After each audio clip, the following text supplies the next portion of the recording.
Welcome back to Tiny Track Cars. We have another Fast and the Furious battle, and folks, I bet you will not be able to guess who will win this heroes versus villains Fast and the Furious event. Yes, it's the heroes versus the villains. Are the heroes going to win, or are the villains going to take them down? We find out right now in this 16-car Fast and the Furious tournament. Let's go ahead and meet our first 4 drivers in this tournament. In group number 1, car number 1, representing the team villains, we have the 1973 Chevy Camaro. That car is bad because they're on the villain team. And then we have Brian's R34 Skyline for the good guys. And then we have Johnny Tran in the Honda S2000 with over $100,000 in motor work under that hood of the car, which is, I guess it's possible. And then last but not least in this group, we have the beautiful, beautiful Suki driving the pink S2000. They're at the starting line there. The Skyline is in the pole position inside lane.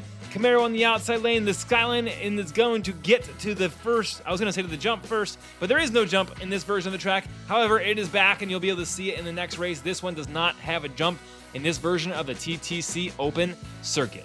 That's the best part about this circuit, is that it can change from race to race. It's so easy to change up. Russell at SPOOLHEADS has designed such an amazing track. If you want a track like this, go ahead and head over to spoolheads.com and use code TTC for 5% off all of your SPOOLHEADS orders. Race number 2, down across the finish line, it's Suki in first place. It's Johnny Tran in second place, Brian in third place, and the Camaro, unfortunately, we saw flip over in the back of the frame. That Camaro will not be putting any points on the board and is not looking good for Team Villain here, even though Johnny Tran in the S2000 is fast, getting pushed by Brian in that R34 right behind him. Brian trying to take the inside. It's Suki out in front, dual sliding sideways between Suki and Johnny Tran. Brian is able to pass on the outside and puts 4 points. Well, he puts 3 points on the board, but he's in second place with 9, and he slides to the front left position. That's a good spot for him to start in if he wants to move on. It looks like it might be Suki and Brian, but who knows? Is Johnny Tran going to disrupt the pack here in the good versus evil battle, Fast and the Furious style? Down across the finish line, Brian is absolutely flying out there. He's in first place, and Brian in the R34 Skyline moves on with 13 points, and Suki moves on with 12. That's a good guy and a good girl. Moving on to round number 2. Let's see if the bad boys, the bad guys, the bad dudes can come back in round number 2. Next up, we have the DeLorean Alpha 5 for the bad guys. We have a Nissan Skyline R33 for the good guys. We have DK in his Nissan 350Z for the bad guys. And then Han's a good guy. We have the Nissan S15 Silvia in the 4th spot here in Good versus Bad Tournament Fast and the Furious. Race number 1, they're out of there. That DeLorean is super long, has a long wheelbase, and low to the ground, low center of gravity. It looks like he is absolutely flying out there, putting some gaps and gaps and gaps on the pack. It's Han in spot number 2, Leon in spot number 3, and DK in spot number 4. One race in, and the villains are winning with 4 points. But it's Han in the S15, rocketing out in front, sliding sideways, DK drifting it, Tokyo drifting it, Han. Mona Lisa, get that thing straightened out, because here comes DK in the 350Z on the outside, trying to push on Han. They're nose to nose, down across the finish line they go. It's a close one, but it's Han who takes 4 points in race number 2. 7 points for Han, 5 for the DeLorean Alpha 5. They rotate 1 position clockwise again. Han is out front just a little bit, but here comes the 350Z of DK, sliding in right behind Han in the second place position. Those two have seemed to be the fast cars in this group. The R33 Skyline not looking so hot back there. DeLorean sliding sideways just a little bit. Is he gonna be able to hold on to it for the bad guys, or will DK move on for the bad guys? We shall find out right now. DK in the inside right position, getting pushed by Han. Those two have seemed to be the fastest ones in this pack. Han right behind DK. Down in the last turn they go. DK holding it steady over that little Humpty Dumpty and down, collecting 4 points. It looks like Donkey Kong or Drift King or whatever you want to call it. DK will be going on. The first person for the villains, the first driver for the villains, the first car for the villains in the next round, and Han for the good guys moving into round number 2 as well. And then on the other side of the bracket, we have a Ford. It's not a Mustang, so we don't have to worry. It's a Ford Fairlane. And then second, we have Brian and his Supra, which later became Dom Supra, and I don't even know what Supra, whose Supra it is right now. And then we have an Aston Martin DB9. And then last in this group, we have Brian's Mitsubishi Lancer Evolution. That's not an Evolution, that's an Eclipse. Mitsubishi Eclipse from Fast 1, original Fast and the Furious. The Ford looking fast off the line, but that horsepower tapers off. He lost the top speed, and now he lost his top because he spinned over, and now he's scraping on the track. Will anyone be able to get by him? The Aston Martin trying to push by. Ford still on its hood, driving across the finish line. Brian in the Eclipse spins around backwards, takes 4th place, and it's the Toyota Supra taking first. Who do we got going in this one? Is it going to be the good guys or the bad guys? Good guys, we have the Supra and the Eclipse. Bad guys, we have the DB9 and the Ford Fairlane. The Mitsubishi Lancer sliding sideways there, the DB9 catching up, and again the Ford on its hood. The Supra pushing the Ford down the track. Will the Supra be able to get by the Ford Fairlane? Tries to get by on the inside, but gets denied, spins out. It's the Aston Martin taking the inside in the Eclipse. The Ford almost passing the Eclipse on his hood. Down across the finish line to go. It is Aston Martin, Eclipse, Ford, and then Toyota. Close race, 5-5-6 Ford. Still anyone's game in this one. Aston Martin slides to the front. Mitsubishi Lancer slides to the front right. Lancer... Wait, do I keep saying Lancer? It's an Eclipse. Holy cannoli. Where is my brain at today? Speaking of Eclipse, it just got passed. Speaking of Ford, which I wasn't speaking about the Ford at all, but now I am because he passed the Supra and almost passed the Aston Martin. Holy crap, that car that was been on his hood the whole time decided to wake up and put his foot on the gas and drive past some cars. Too bad it might be too late for that Ford Fairlane, but we'll find out right now as they head down the track for race number 4. It's the Toyota Supra on the inside in front of the Aston Martin DB9. DB9 right in his tail, kissing his bumper with his front lip, and now it's the Supra going down into the last turn, down across the finish, and they go. It's 1, 2, 3, 4. Wow, that's very close. We're gonna have to watch that again on the slow motion replay that we don't actually have. It's the Aston Martin DB9 moving on, and the Toyota Supra moving on in group number 3.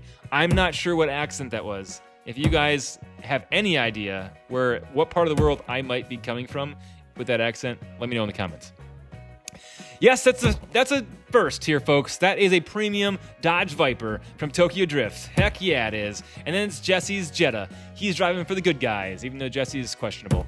And then we have the Copo Camaro. Yenko Camaro. That's a Yenko Camaro, not a Copo. Where is Copo? Where is Yenko? And who the heck are those guys? And then we have Mia in the beautiful RX-8. That's a nice car. I got that car, and the wheels didn't spin. Brand new, out of the package, wheels were jammed up into the bumper. I had to drill it and put some different wheels on that. That's why those look not like the factory wheels. And speaking of Camaro, I wasn't speaking about the Camaro. I keep saying I was never... Whoa. That's a crazy shot. Holy cannoli. Who took the win on that one? Well, it's the Viper that took the win. And second was Jesse in the Jetta. And third was the Camaro. And that had to be by just the hair of my chinny chin chin, which there's a few of them. And they're very short. That's the distance. That Viper is absolutely flying out there. So fast that he decides to spin around, check out the competition to see if anyone's even behind him. Tries to get spun back around again, gets stuck a little bit, and here comes the RX-8 flying down across the finish line. Can the RX-8 take it? No, the Viper takes it, and Jesse's still wondering what the heck happened to... Well, you drive a Volkswagen Jetta, so that's probably where you went wrong in the first place, Jesse. Not the best choice out there for road racing, but neither is a Camaro. RX-8 way out in front, getting pushed by the Viper. They are both absolutely flying out there, down across the finish line. Can the Viper get by? The Viper, holy cannoli, what an absolutely stunning finish you saw there. Slowing it down for you. I don't know who won. We're going to watch it again from a different camera. They get some air. Here comes the Viper down across the finish line, slowing it down super duper slow. And it's the RX-8 who takes the win, but the Viper is out front with 11 points, followed by the RX-8 with 8. The RX-8, Ocho, ESPN 8, the Ocho. The Viper and the RX-8 are in the back of the pack this time, but that Viper is wasting no time and absolutely flies by Jesse on the inside, making a perfect move. The RX-8 trying to get by as well. Jesse's holding up the pack. Here comes the cars down across the finish line. Viper slides off the track, hits a car, hits a Land Cruiser. Holy cannoli, and down across the finish line they go. We're going to watch that again from the chase cam. Viper pops sideways. He's able to hold on to the second place position. And then the RX-8 almost passes the Jetta right at the last second. And there you get a beautiful view of the GoPro camera at the finish line. You're welcome. No plug. We actually swapped those GoPros out for DJI Action 5s. Those Action 5s are actually better. I like them more than GoPros. That's not sponsored. I'm just telling you the honest to gosh truth. Right up in your face with the truth. All right, it's round number 2. We slide to the left-hand side of the bracket. Holy cannoli, Suki. What kind of crazy action spin was that? Suki holding first place position from Brian just barely, and DK and Han battling. Is it Sean battling DK for the first time in Tokyo Drift? Is that Mona Lisa smashed up? Nope, it's looking good, and it's in the race for race number 2. But Brian's R34 is out front. We've seen an R34 many, many times on this track, and folks, we know it's fast, but it has yet to win a gosh darn tournament. There's the smashed Mona Lisa we like to see. Nice job, Sean, smashing up that S15. Han's never going to love you again. Just kidding, he actually forgives you. And then gives you an Evo. And, wow, okay. We're not going to relive this Tokyo Drift. I relive it every day in my dreams. DK pushing hard on the back of Suki. Han's S15 up on the curb. Not looking good for Han. Han flies off, hits a taco truck. Holy cannoli, and there he is on his lid spinning across the finish line. We're going to slow that down for you because we like cool action like that. And there he is laying on the track, and everybody else crossed the finish line. 10 points for Brian in the R34, and 11 for Suki Dookie Dookie in that Honda. Just a little Honda out there racing down the track. All right, R34 moves into the second position in front of Han. Han is too intimidated and slides around sideways, but able to spin back around and hold on to third place for front of DK. But it's the S2000 and the R34 moving to the finals. 2 good guys. On the left-hand side of the bracket, we have no villains. We have 2 heroes. Is Brian really a hero?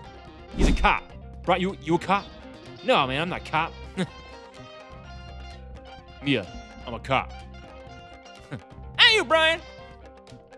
Okay, enough of that. Viper pushing on the Supra.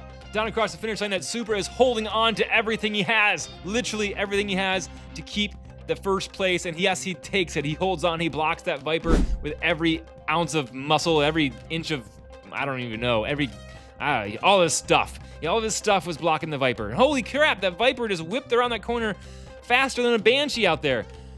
Actually, I'm pretty sure a Viper is faster than a Banshee. Like literally faster than a Banshee.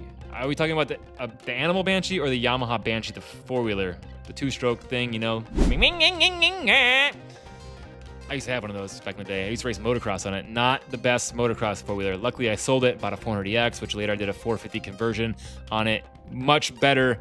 This is before the 450s came out, because I'm old, and I used to race motocross back in the day before you can like just buy a, TRX 450 and go drive it at the, okay.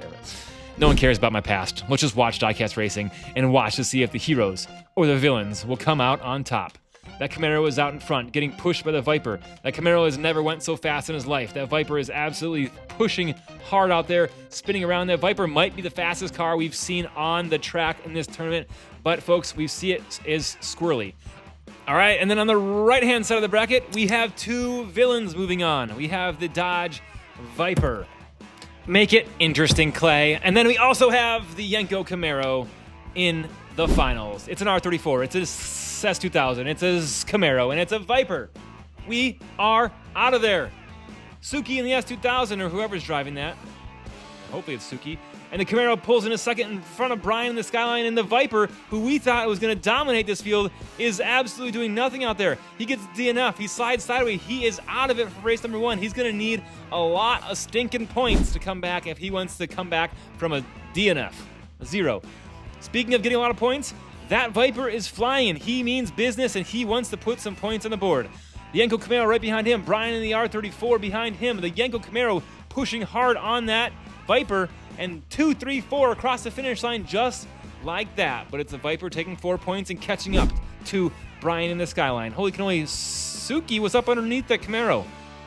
That Camaro's bigger rear end, and oh my gosh, the Camaro's off the track.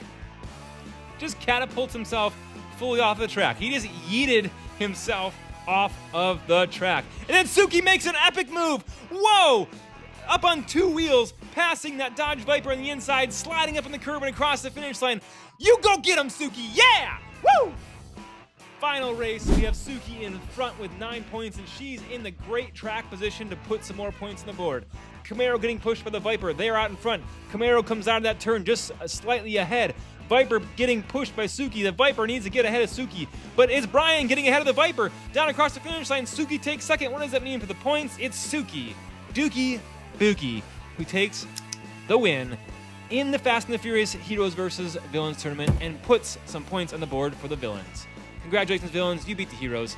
Congratulations, viewers, for being here. I love you all.